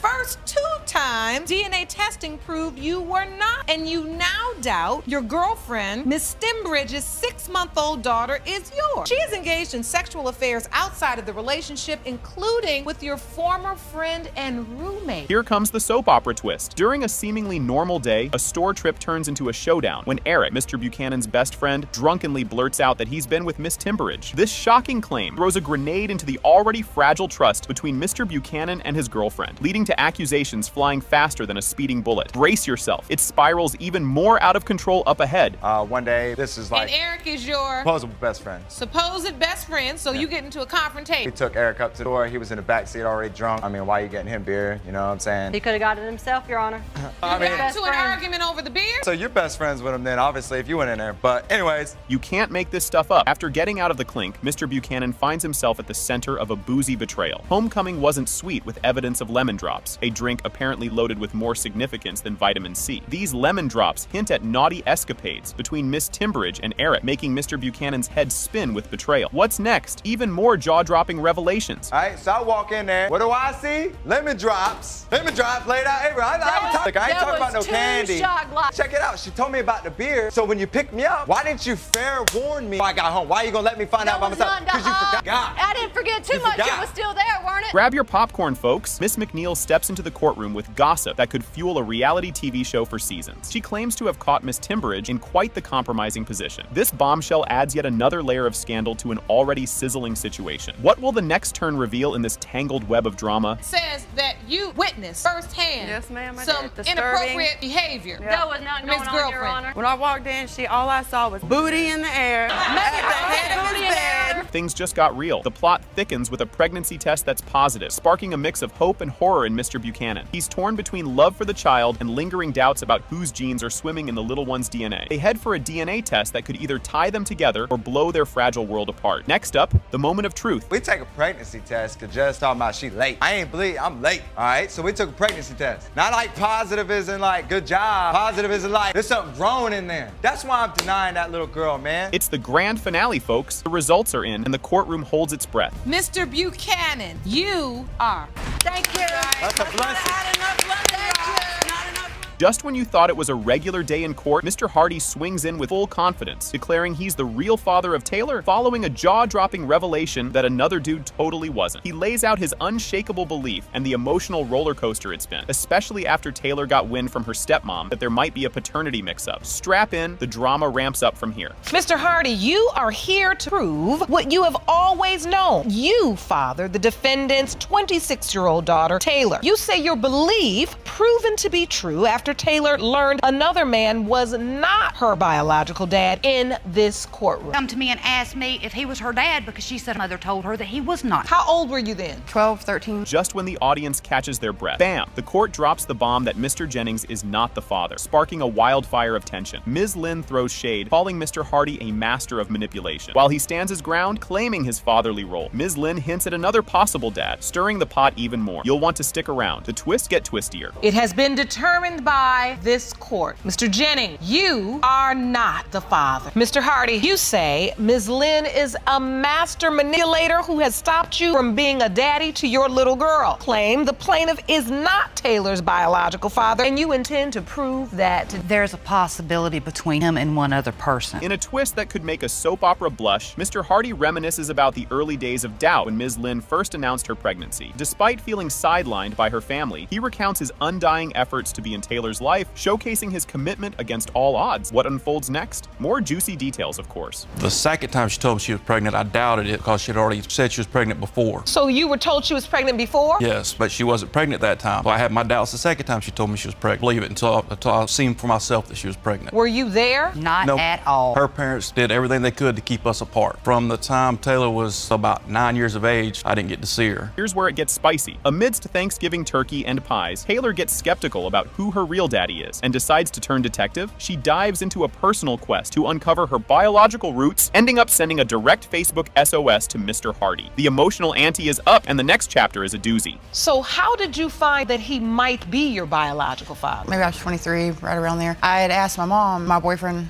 had mentioned that I looked like it. She didn't want to talk about it, and she locked herself in her back room because Thanksgiving's not the time to talk about it, you know? And then so I was just like, well, I'm going to take it upon myself, get in touch with people that was her friends. Reached out to him and you Yes. submitted a message to the court. Yes. The courtroom's heating up with explosive confessions and accusations flying faster than a reality TV reunion. Each party is at the edge, grappling with the heavy implications of who knew what about Taylor's real dad. Grab your popcorn. The emotional fireworks are just getting started. At this point in time, I was led to believe that she knew I was her father and that she didn't want to So deal when with you me. got the message, you were surprised that she was even in a search. And you're a damn lie, because I have never once told you that I sat down and told her you were her father. Not once. You disagree with that, Mr. Hardy? Yes, ma'am, I do. I was kept away from her. Brandy would move place. There would be years at a time I wouldn't even know where to find her at. As if the plot needed more thickening, enter Mr. Bryant, another contender for the title of Taylor's bio dad. His arrival throws another curveball into the already muddled paternity mystery, layering on the emotional complexity like a fine dip. The saga continues, and trust me, you don't want to miss what's next. First day, you had sex with Mr. Jennings. Day 2, Mr. Hardy. Next day, day 3, your doctor had given you a 4-day window of conception. Yep. So there is another man who could very possibly be your daughter's biological father. How did you find out about him? The last time I appeared here, then I asked her what his name was, and I looked him up on Facebook. Because you don't believe Mr. Bryant. Yes, I don't think I look like him. You don't think you look like him. You know him? I've met him twice. Just when you think you've figured it all out, Mr. Bryant steps up to the plate, swinging with claims that he might be Taylor's pops because guess what? They kind of look alike. His heartfelt belief stirs up all the feels, spotlighting decades of emotional baggage. Thank you for joining us today. We are here discussing the paternity of this beautiful young woman, Taylor. We've been told that you are a potential biological father. Do you believe you are her biological father? Yes, ma'am.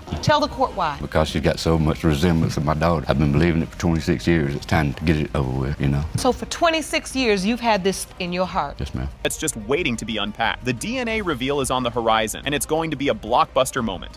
It has been determined by this court. Taylor's biological father is Mr. Bryant. Yes, I told you.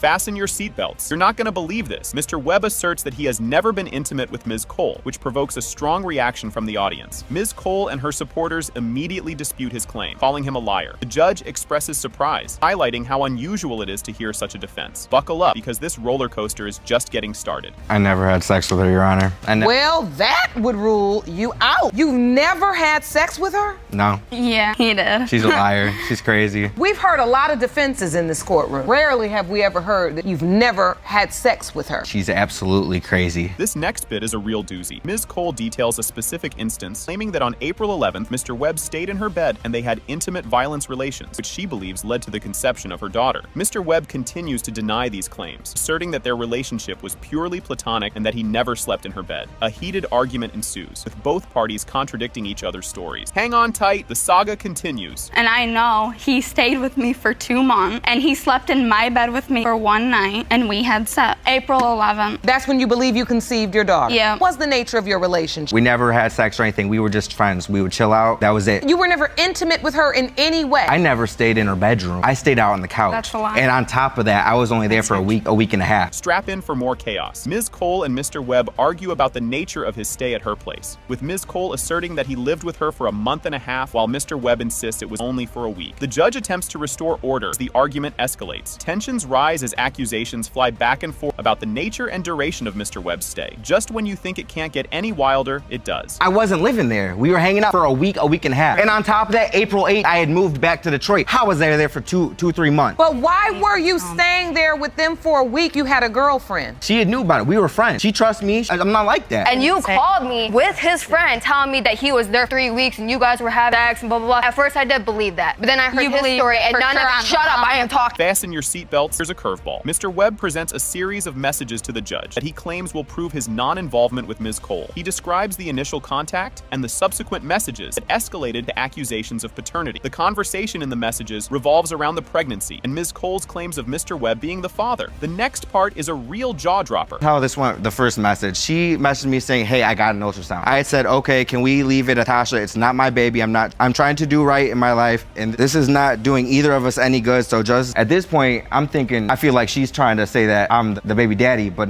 just hinting, not actually saying. What came next? I told her, I said, I'm not trying to be mean. I just want this to end. Because I'm not a mean person. I'm not a hateful person. Next up, another whopper. Ms. Cole acknowledges there was another potential father involved around the time of conception. She explains the situation to the judge, including how the due date changes influenced her certainty about the paternity. The judge reviews a calendar submitted by Ms. Cole that outlines the timeline of her interactions with Mr. Webb and the other man. Wait until you hear what comes next. As soon as I took the pregnancy test, immediately texted him and called the other guy, and I took both of them. Lie. For certain that the other guy was the dad until my due date got changed. It went from February 22nd to January 28th. That is the date you were intimate with Mr. Webb, on the 11th of April. Yeah, my conception was... The window of conception is in blue, so that's the week prior to the 11th. This will crack you up. In a dramatic revelation, Ms. Cole makes a crass remark about Mr. Webb's anatomy to assert her familiarity with him, which is met with mixed reactions from the audience. Her claim is meant to prove intimacy, but it only adds tension and ridicule to the proceedings. The judge struggles to maintain decorum as the court reacts to the inappropriate comment. Get ready for the climax. It's a hoot. She was dark up until she was born. She lightened up. Can't even. And this picture is to show what exactly? That baby don't look nothing like. So you're saying there's absolutely no resemblance? Absolutely. That baby's just straight white. I ain't white, I'm brown. Yes, he is. He's Puerto Rican and Indian. Yeah, he's brown. You see my skin color? Are you blind? You've seen his body, so you know he somebody is get this brown. girl some glasses. We know that children come in all colors. Moving on. Mr. Webb, you are not father.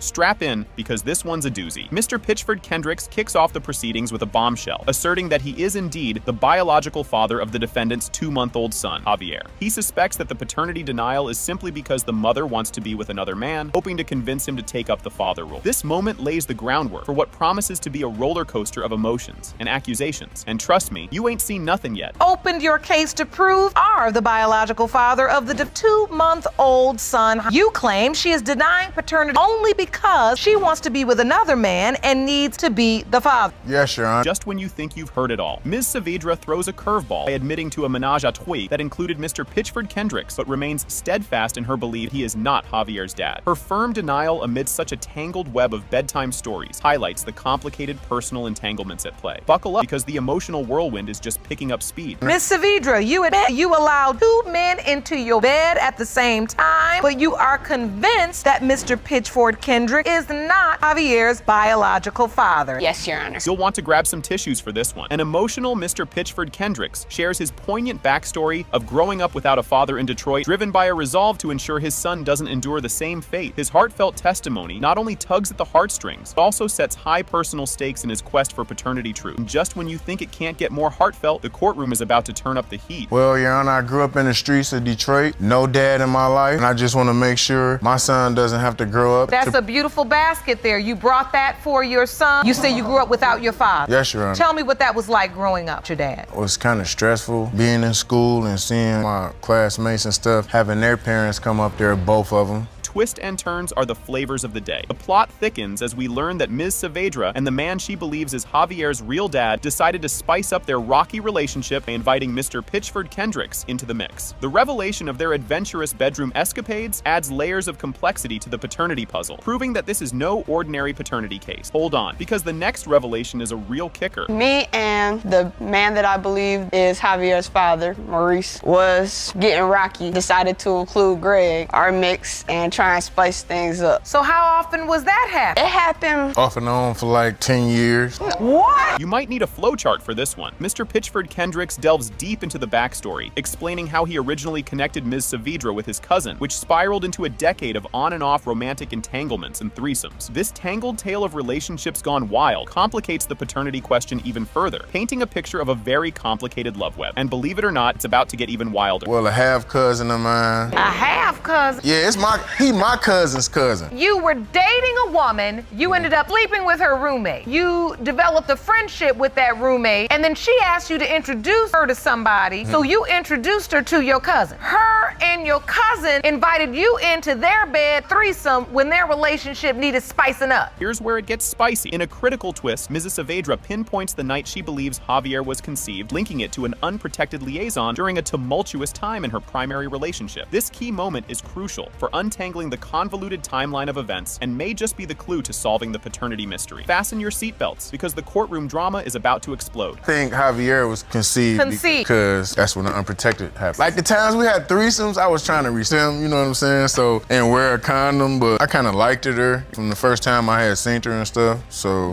So what are you saying? So when you had the threesomes with your cousin and her, you would wear a condom? Yeah, for respect for him. Because that's respect. The plot thickens, and so does the tension. Ms. Saavedra reaches out to Maurice, her primary partner, upon discovering her pregnancy, setting off a chain of confrontations and accusations about who the real father could be. This segment is a roller coaster of emotions, highlighting the strain and turmoil that paternity uncertainty can wreak on personal relationships. And just when you think it can't get more intense, the next chapter adds even more fuel to the fire. I contacted Maurice, told him I was pregnant. Contact the guy that really was your boyfriend. So when you told him you were pregnant, did he say, it's not my baby, it's Mr. Kendrick? He didn't say anything to the degree at the time. We talked about it later on. Afterwards, he called me trying to act like, these your babies over here, dog. I'm telling you when I see you on, man. You got me over here taking care of your babies. Cause between both of the babies, like before her first baby was born, that's when the threesome started. Grab your popcorn, folks. The judge steps in with a conception calculator, attempting to scientifically determine the likely window of Javier's conception amidst the chaos of conflicting testimonies and convoluted personal narratives. This attempt to inject some scientific rationality into the proceedings underscores the court's effort to cut through the emotional fog with some hard facts, and you won't believe what comes next. Conception calculator, because you all just over the place. So Javier's birthday is January 9th, 2019. Conception window is between 12th and April 18th. That's not when he was due. He was born early. He was due January 26th. We was having threesomes. It has been determined by this court. Mr. Pitchford Kendrick, you are not the father.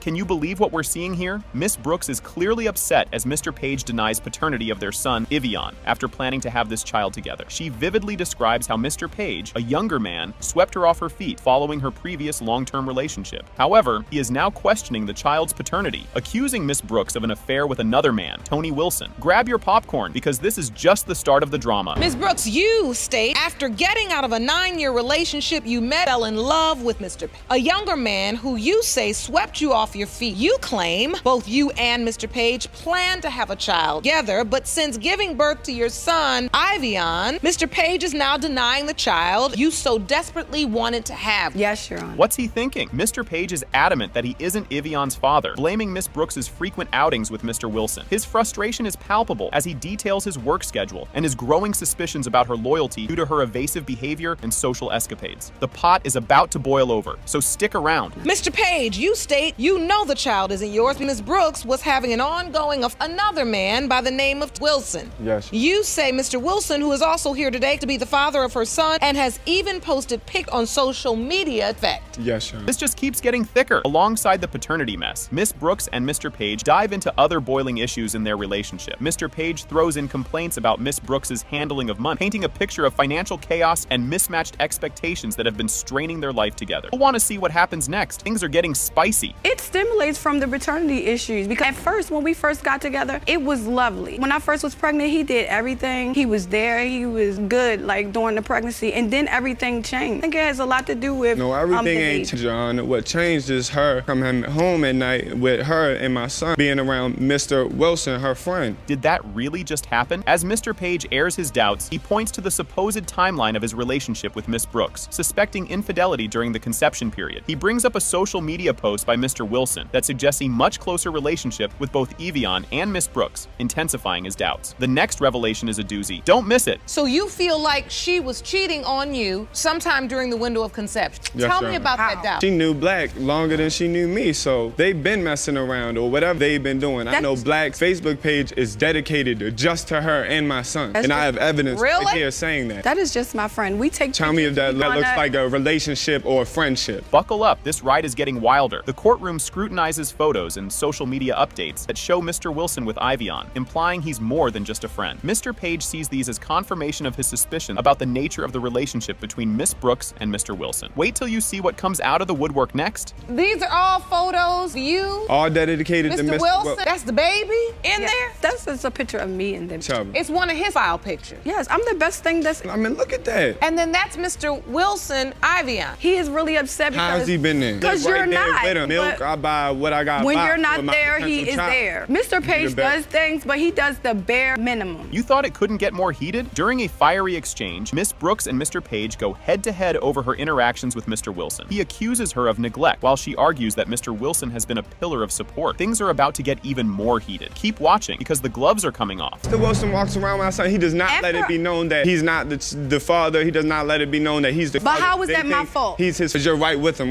How is that my fault? No, and you feel about that. And I'm talking to you. Your Honor, right now. And he's walking around telling them they're having sex. Who's he telling this to? Mr. Wilson does go around saying that he had sex with me. I did not know that. I recently found out. I heard it from her. Of course, I did, because and they're I'm still upset about best friends. this. Because just when you think you've seen it all, Mr. Wilson steps up, testifying about his godfather-like relationship with Ivian and insisting he hasn't crossed any lines despite Mr. Page's accusations. His testimony could change everything. Keep your eyes peeled, because this is a pivotal moment. Please describe for the court your relationship with Miss Brooks. Oh, we're still best friends. One of the fellas. That's my homie, except for she a female. What is your relationship like with her son? I'll be honest, that's my godson. I love him. On my lunch breaks, I stop past Sam. I spend time with him, take him to the park. How would that be allowed? You never there. You too busy playing the game, chilling with your homeboys and friends. You won't believe this twist. The spotlight turns to Mr. Page's frequent absences and his alleged lack of involvement with Ivian. Miss Brooks accuses him of minimal participation, which he defends by citing his job demands and limited time. Climax is coming up, and it promises to shake things up significantly. Every time I go to work, my son go over his house. One night I was calling him from my job, but once I get off, I can't get a hold of him. When I get to the house, my son is not there. She's not there. Nobody's picking up the phone. I'm walking all around. So what about when you disappear for days at a time? I don't disappear. I yes, go to work. Yes, you do. Every day when you leave out there, your phone not even on. Call while you at work. Then you would know where your son was at. You don't know. Find out at the end of the day. I just told you where my son was at. Here comes the moment of truth. It has been determined by this court. You are not not the father. Told you. Told you.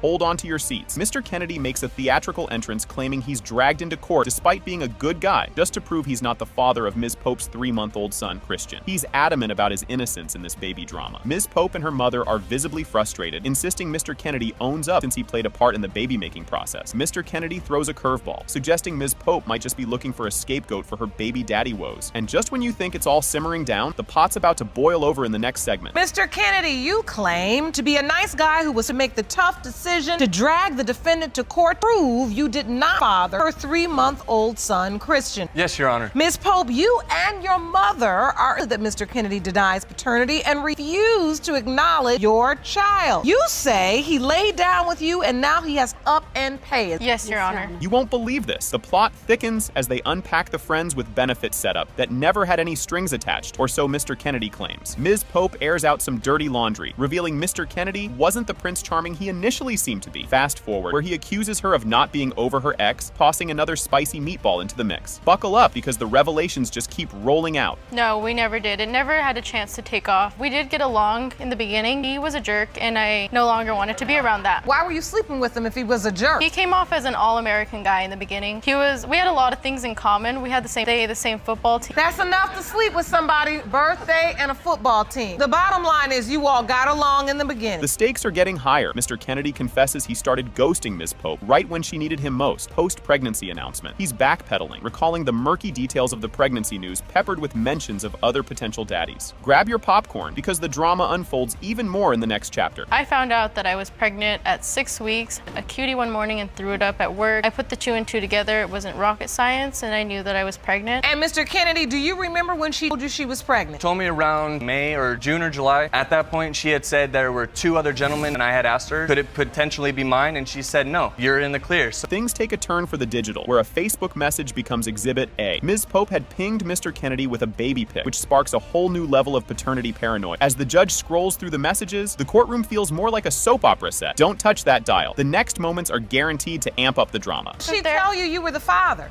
Through Facebook, I got messages. It is your testimony that she did not tell you, she didn't tell you anything about the pregnancy, anything. You didn't hear from her until the baby was born. Yes, I had messaged him the night that I went into labor. Some message. I've been trying to get a hold of you. I want to call you and talk. Reply about. She replies, would you like to guess? Cue the violins as Mr. Kennedy reflects on his personal visit to see the baby, searching for any sign of a family resemblance. He pledges his commitment to fatherhood, assuming the DNA stars align. Ms. Pope calls him out for his lackluster dad vibes, to which he retorts with tales of mixed signals. The emotional roller coaster is just getting started, so stay tuned for the climactic close. 6-hour trip out of my day to go up and actually see the child with my own eyes, just to make sure she was being truthful. I didn't get anything until after the child was born. For a while, trying to gather, anything, any kind of quirks that might relate him to myself or my other, find any similarities between him and I, and that was basically it. Went up mainly just to see the baby from my own eyes, just to make sure that this wasn't a ruse of some sort. As they lay out their final arguments, both sides are throwing everything but the kitchen sink into the ring. Mr. Kennedy is all in for a paternity test, while Ms. Pope paints a picture of a roller coaster relationship ride. The judge sums up the saga, setting us up for a DNA result that promises to be a game changer. The suspense is real, folks. And Ms. Pope, as much as I understand if he is not biological father, do you know where the other 2 gentlemen are? Yes, Your Honor. And would they want to be a part of Christian's life? Would they put themselves available to testing so that we can get this confirmed once and for all for this beautiful baby? It has been determined by this court. Mr. Kennedy, you are the father.